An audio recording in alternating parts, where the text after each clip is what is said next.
बच्चों, आप लोगों का हमारे YouTube चैनल पर बहुत बहुत स्वागत है। हम आज आप लोगों का इकोनॉमिक्स का जो चैप्टर लेकर आए हैं वो व्यष्टि अर्थशास्त्र का माइक्रो इकोनॉमिक्स का पहला चैप्टर है।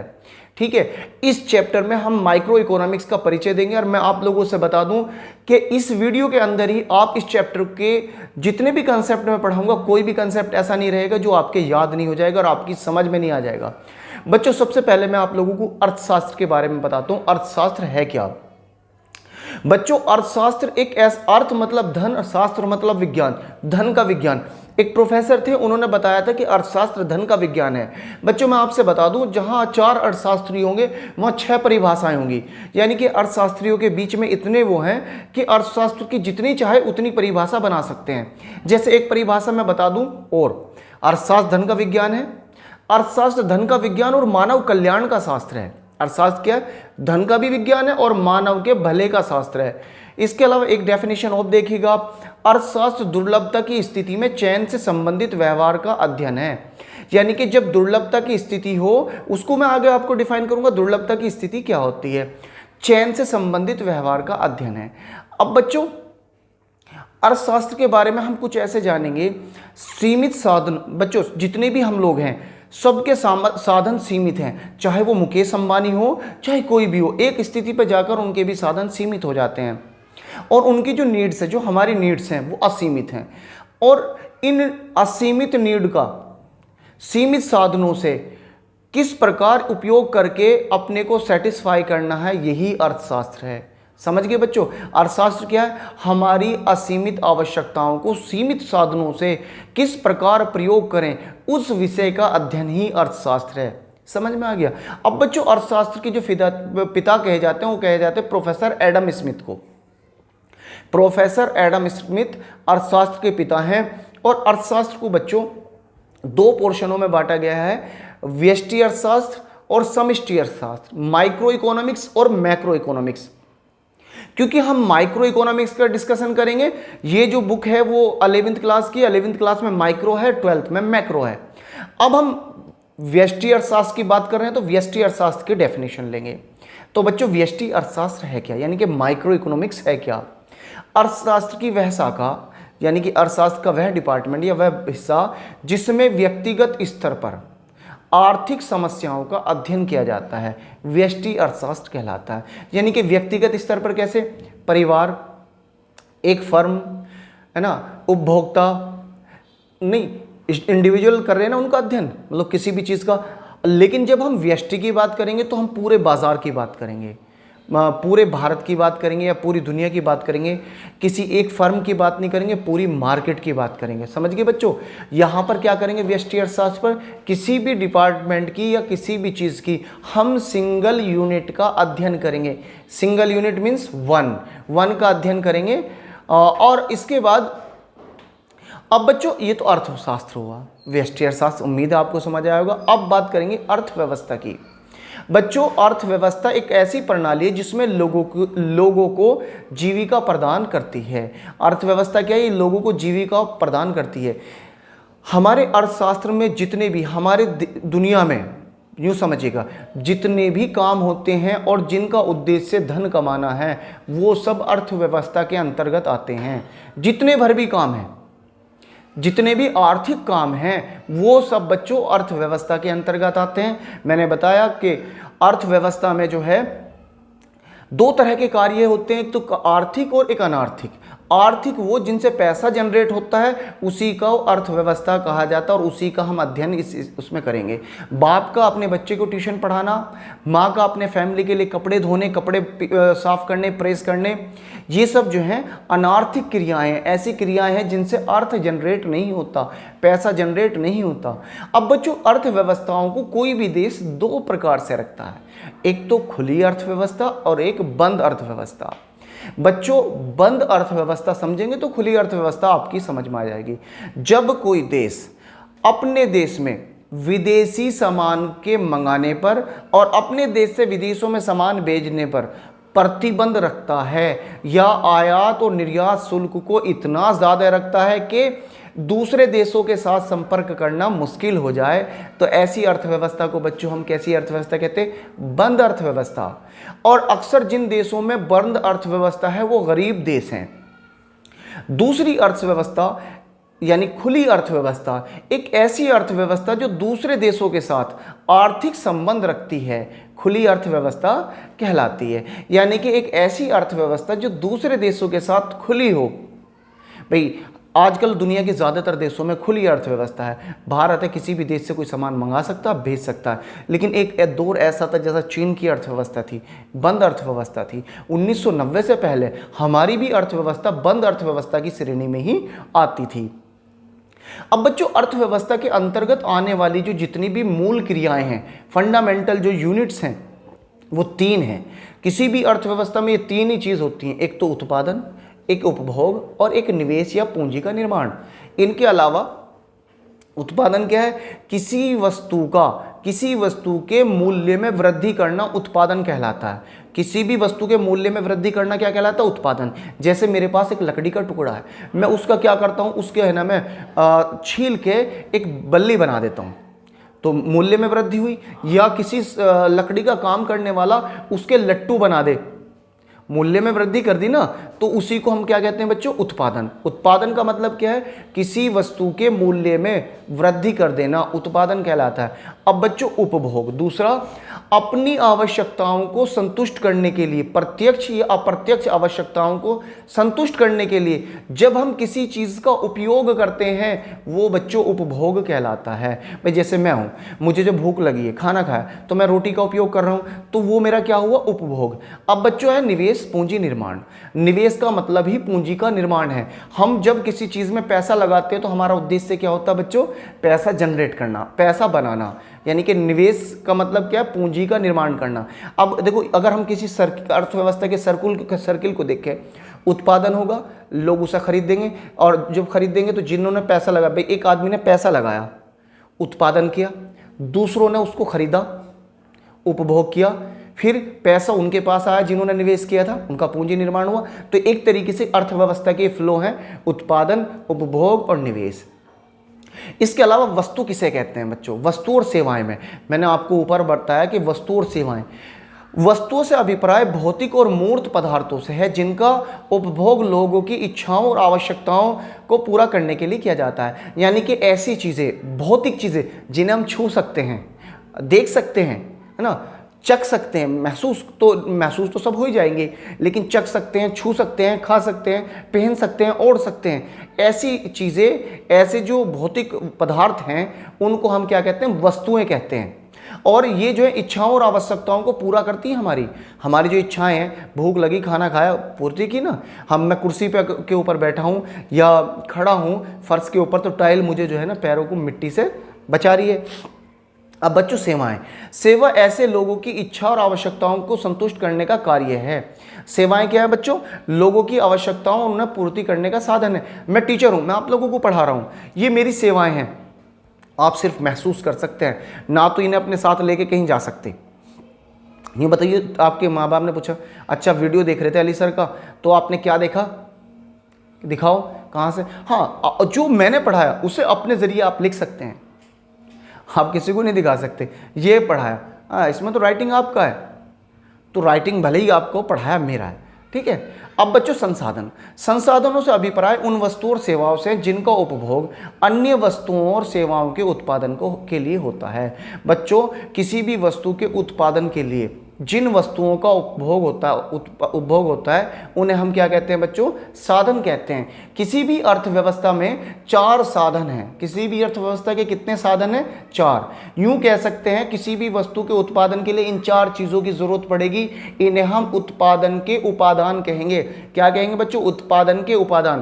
पहला भूमि, श्रम, पूंजी और उद्यमशीलता, इंटरप्रेन्योरशिप, यानी कि लैंड, लेबर, कैपिटल और इंटरप्रेन्योरशिप। ये 4 चीज़ें चाहिए किसी भी वस्तु के उत्पादन करने के लिए, ठीक है बच्चों। अब हमारे पास अगर हम लैंड लें तो अब किसी भी चीज़ का अर्थव्यवस्था में उसका क्या है भाई? अगर हम किसी भी चीज़ के बारे में बात करते हैं तो वो बगैर प्रतिफल के नहीं मिलती। कोई भी चीज़ हमें कहाँ से नहीं मिलती? बिना प्रतिफल के। कौन देगा भाई हमें बिना प्रतिफल के, है ना? जमीन को क्या चाहिए? लगान। क्या चाहिए? लगान। पूंजी को, श्रम को क्या चाहिए? मजदूरी। पूंजी को क्या चाहिए? ब्याज। और जो आपका उद्यम है, साहस है, तो उसके लिए क्या चाहिए बच्चों? उसके लिए चाहिए लाभ। किसी भी अर्थव्यवस्था में देखिएगा, अगर मुझे लाभ नहीं मिलेगा तो मुझे पैसा लगाकर रिस्क क्यों लूंगा? कोई मुझे अपनी जमीन यूज करने के लिए क्यों देगा? भाई अगर मैं अपने ही फैक्ट्री में, अपने ही खेत में कोई काम शुरू करता हूं और कोई फैक्ट्री लगाता हूं, तो मैं ये ध्यान ये भी रखूंगा कि इस जमीन से, इस भूमि से मुझे 20,000 रुपये का फायदा होता, 30,000 रुपये का फायदा होता। जब मैं अपनी कैलकुलेशन कर रहा हूँगा तब मैं उसका भी लगाऊंगा। उसके अलावा लेबर को क्या चाहिए? लेबर को तो चाहिए मजदूरी। उसके अलावा पूंजी को चाहिए ब्याज। समझे? चाहे आपने बैंक से लिया या अपनी जेब से लगाया हो। और उद्यम जो आपका साहस है, रिस्क है, उसको क्या चाहिए? लाभ। यानी कि भूमि वाले को भूमि का क्या मिल जाता है? लगान मिल जाता है। श्रम करने वाले को क्या मिल जाती है? मजदूरी मिल जाती है। और पूंजी लगाने वाले को क्या मिल जाता है बच्चों? लाभ। पूंजी लगाने वाले को मिल जाता है ब्याज। और जो साहसी होता है उसे क्या मिलता है? उसे मिलता है लाभ। ठीक है। अब उत्पादन क्या है बच्चों?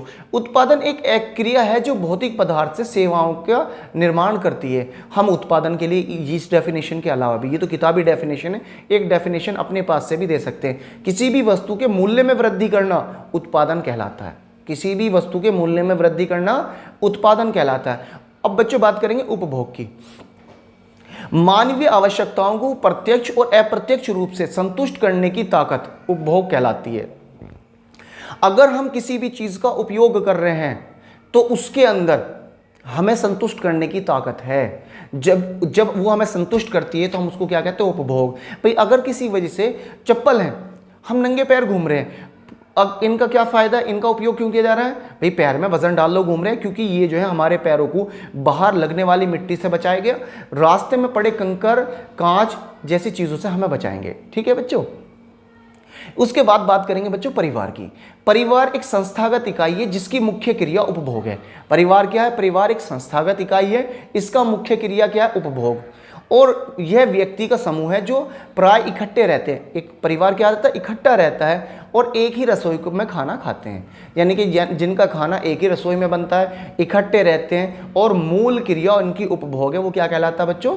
परिवार कहलाता है। और देखो जितनी भी अर्थव्यवस्था में चीजें हैं, चाहे वो भूमि है, पूंजी है, श्रम है और साहस है, ये सब कहाँ से आता है?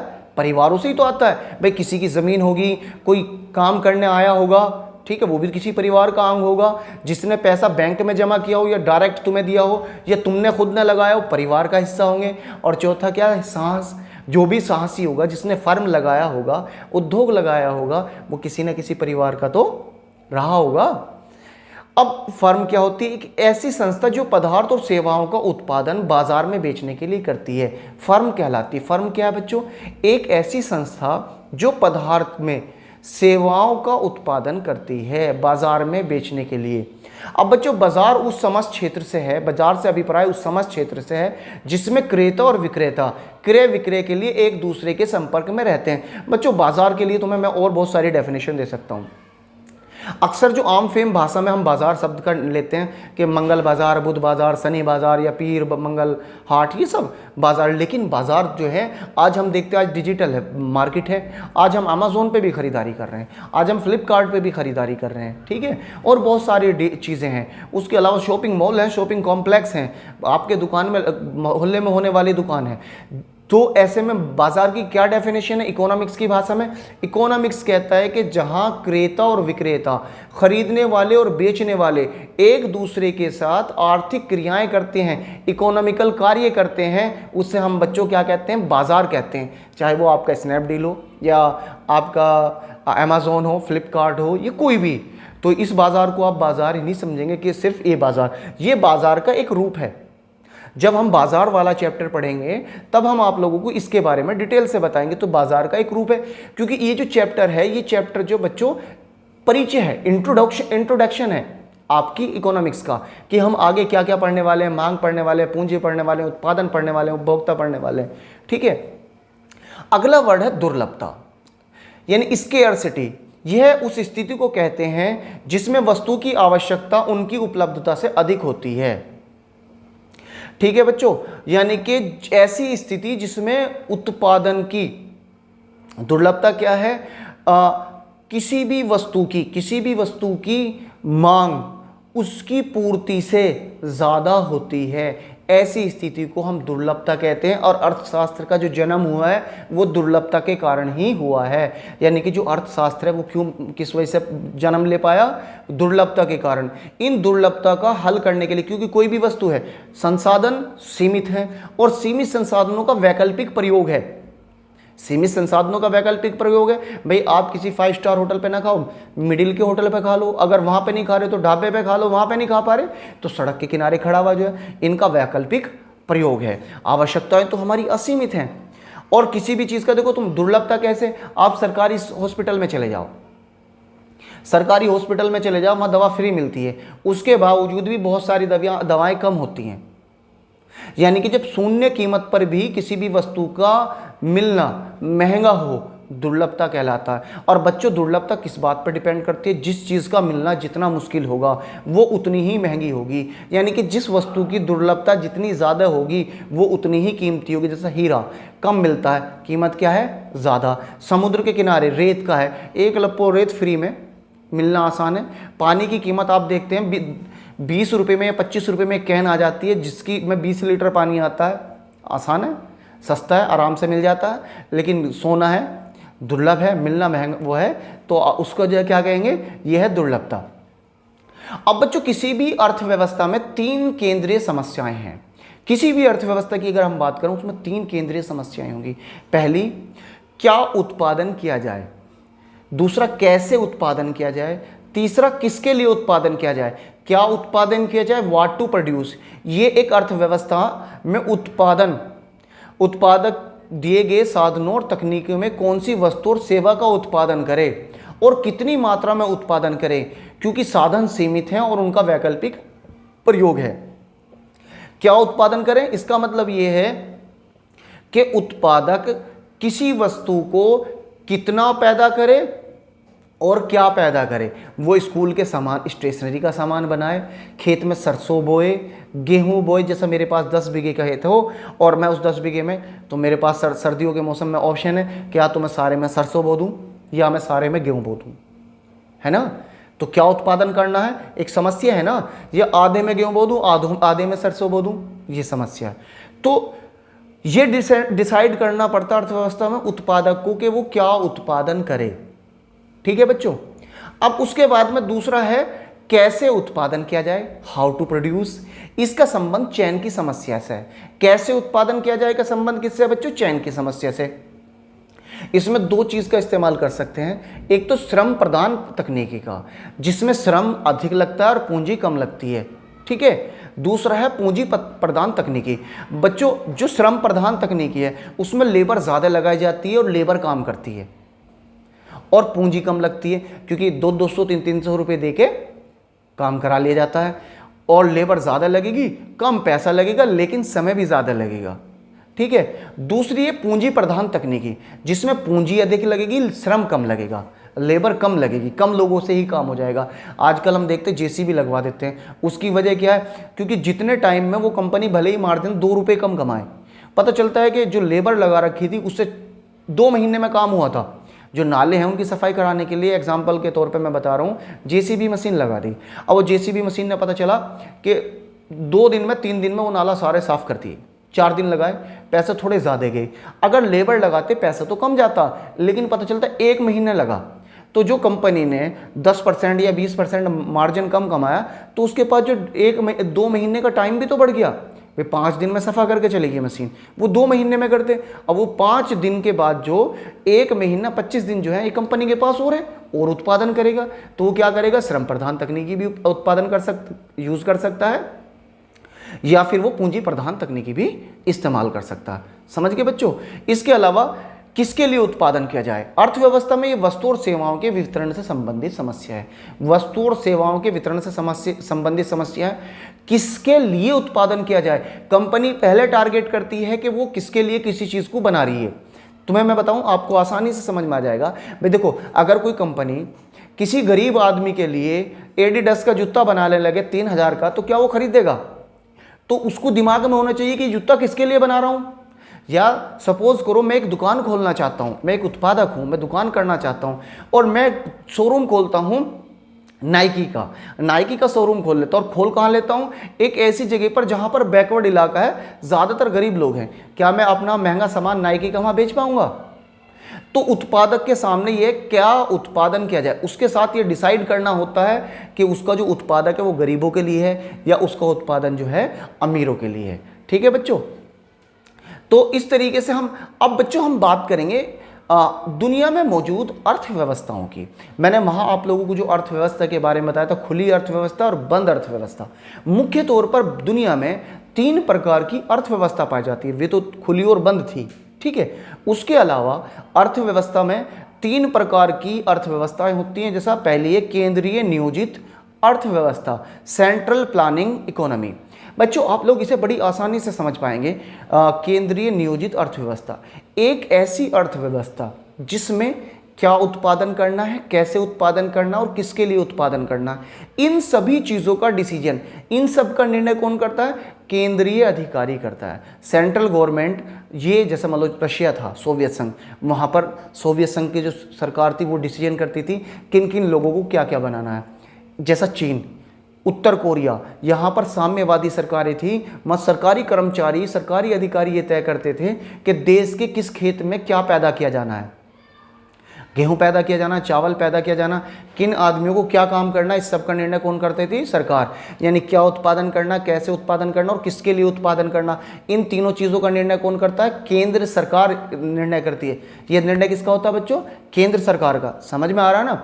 दूसरी है बाजार अर्थव्यवस्था, एक ऐसी अर्थव्यवस्था जिसमें क्या उत्पादन करना, कैसे उत्पादन करना और किसके लिए उत्पादन करना है, ये सारी चीज़ें जो हैं, ये सारे निर्णय और मांग और पूर्ति पे छोड़ दिए जाते हैं कि बाजार में जिस चीज़ की मांग ज़्यादा है आप उससे पैदा करो, जिस चीज़ की मांग कम है उसे मत पैदा करो। सरकार को ऐसी अर्थव्यवस्था में केवल जो है टैक्स चाहिए होता है। सरकार को क्या चाहिए? टैक्स। आप कुछ भी उत्पादन करो, कैसे उत्पादन करो और किसके लिए उत्पादन करो, सरकार को इससे कोई फर्क नहीं पड़ता। उसे क्या चाहिए? उसे तो सिर्फ मार्जिन चाहिए। अब मार्जिन चाहिए तो मार्जिन का तो आप लोगों को पता है कि मार्जिन के लिए ही उसमें काम होता है, तो उसमें समाज कल्याण का कोई मामला नहीं होता। अब बच्चों हमारे यहाँ तो बाजार अर्थव्यवस्था नहीं है, ना नियोजित अर्थव्यवस्था। फिर बच्चों हमारे यहाँ कौन सी अर्थव्यवस्था है? हमारे यहाँ पर मिश्रित अर्थव्यवस्था है। बच्चों मिश्रित अर्थव्यवस्था क्या है? एक ऐसी अर्थव्यवस्था होती है जिसमें क्या, कैसे और किसके लिए उत्पादन किया जाए से संबंधित निर्णय मांग और पूर्ति जैसे बाजार शक्तियों द्वारा निर्धारित किए जाते हैं, लेकिन कुछ उत्पादन के महत्वपूर्ण क्षेत्र सरकार के अधीन होते हैं। बच्चों इसमें क्या होता है? क्या उत्पादन करना, कैसे उत्पादन करना है, कुछ वस्तुओं को तो इस मांग पर छोड़ दिया जाता है, इस डिमांड पर छोड़ दिया जाता है, और कुछ को छोड़ देता है सरकार अपने कंट्रोल में रखती है। जैसा अभी तक भारत में रेलवे था, है ना, और हम लोग देखते हैं प्राइवेट स्कूल हैं, वो अपनी मर्जी से मार्जिन के लिए बनाए हुए हैं, कैसे किन लोगों के लिए बनाए वो सब उन्हीं को डिसीजन करना। लेकिन सरकारी स्कूल बिल्कुल फ्री में, दोपहर में खाना भी देते हैं, ड्रेस भी देते हैं। तो हमारे यहाँ पर दोनों तरह का काम है। सरकार ने भी कुछ चीज़ें अपने कंट्रोल में रखी हैं पूरी तरीके से, और कुछ चीज़ें जो हैं बाज़ार के लिए खुली छोड़ रखी हैं। बाज़ार में कुछ भी उत्पादन करो, जैसा आर्म्स है, हथियार हैं, इसका कंट्रोल किसका है? सरकार का। बारूद है, उसका कंट्रोल किसका है? सरकार का। कोई प्राइवेट कंपनी हथियार नहीं बनाएगी, कोई प्राइवेट कंपनी वो ऐसी चीज़ें नहीं बनाएगी जिससे जो है मतलब केमिकल है हार्मफुल, उसके लिए सरकार की परमिशन होगी और सरकार उसमें कंट्रोल रखेगी। उम्मीद है कि तुम लोगों को तीनों समझ में आ गई होगी। ठीक है बच्चों ये चैप्टर जो है, इससे एक पोर्शन सीबीएसई ने ख़त्म कर दिया जिसका नाम है उत्पादन संभावना वक्र। ठीक है बच्चों, उत्पादन संभावना वक्र वाला जो पोर्शन है वो आपके पहले चैप्टर से अर्थशास्त्र का परिचय से हटा दिया गया है। ठीक है बच्चों, अगर इस चैप्टर से, मुझे उम्मीद है मैंने ऐसे पढ़ाने की कोशिश की है कि आपकी सारी चीज़ें समझ में आई होंगी, और 1% आप लोगों को लगा हो कि कहीं कोई गुंजाइश है, मुझे आप कमेंट्स बॉक्स में ज़रूर लिखिएगा। आप कमेंट्स ज़रूर करके बताया करिएगा कि आपको क्या समझ में नहीं आया, और अगर अच्छा लगा हो तो बच्चों आप लाइक ज़रूर किया करो, क्योंकि लाइक से हमें कोई पैसा नहीं मिलता, बल्कि हमारा मोरल बूस्ट होता है, हमें बड़ा अच्छा महसूस होता है कि हमने सामने वाले को जो बताया है उसकी समझ में आया है। और कमेंट्स ज़्यादा से ज़्यादा कीजिएगा, और अगर चैनल पर नए हैं तो आप हमारे चैनल को सब्सक्राइब कीजिएगा और वीडियो को शेयर ज़रूर कीजिएगा।